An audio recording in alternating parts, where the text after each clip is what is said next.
The Rock has accepted a Razzie. Sonic the Hedgehog movie updates. Star Wars is smuggling art. Some might say that's no good. But Dave, they're just following their rainbow. Chris, that reference was way past cool. Also, this is NerdWire.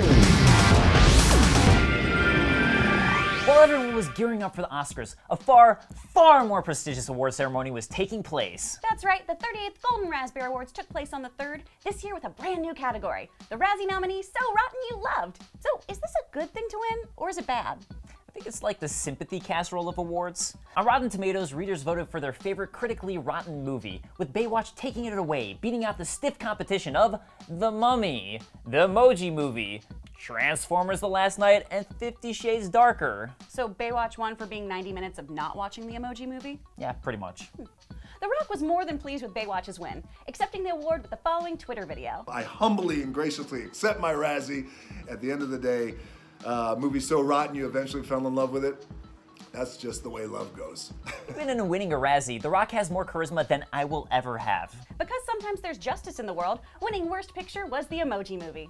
Do advertisements count as movies? I think in that case, that's all it was. Weird. Paramount is moving at the speed of sound with the live-action / CGI movie Sonic the Hedgehog, and planning to begin filming this summer. Sonic will be produced by Deadpool director Tim Miller, with Oscar-nominated animator Jeff Fowler taking the lead on the project. This Sega flick was announced back in 2014, but really has only picked up steam since Miller jumped on 2 years ago. In addition to Miller and Fowler, Junkie XL, aka Tom Hulkenberg, is in talks to compose the score for the feature. You've heard his work in Justice League, Mad Max Fury Road, and of course Deadpool. And Black Bass, that Boston crime lord biopic where the whole score is just this ominous Who could be a more natural fit for a Sega movie? Since this is a live-action hybrid, we can expect to see human characters, not just Dr. Robotnik, interacting with Sonic and his buds, and an all-star cast is sure to be put in place for all the voices. Okay, Dreamcasting, go. Jaleel White in a Sonic furry outfit, playing Sonic. What could be more natural? Nothing. Last month, Twitch announced updates to their community guidelines for streamers, and those effects will be taking place today. Notable updates include an update to the dress code and hateful conduct. What? No more booby streamers? We don't know yet. As a matter of fact, the wording is incredibly vague, stating, quote, "We recommend creators wear attire that would be publicly appropriate for the context, location, and activity they're broadcasting." That's good then. I think a push-up bra is always appropriate. As long as they don't show their goddamn feet.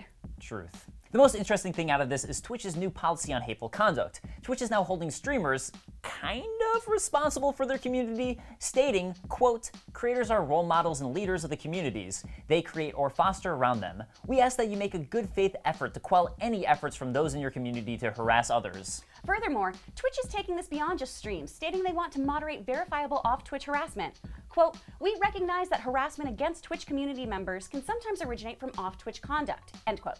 If someone feels they were subject to harassment, they'll need to send Twitch links for verifiable proof. For most of Twitch's community guidelines in moderating your community, Twitch is putting it on a good faith that the streamer is properly doing their best to moderate. That said, to put it out my own opinion, while I love Twitch, I find these updates to be a little too overreaching. So long as the streamer isn't initiating hate or a lynch mob, I don't find it at all fair to hold a streamer responsible for how their community acts, especially with Twitch requesting streamers use notification delays to moderate interactive elements.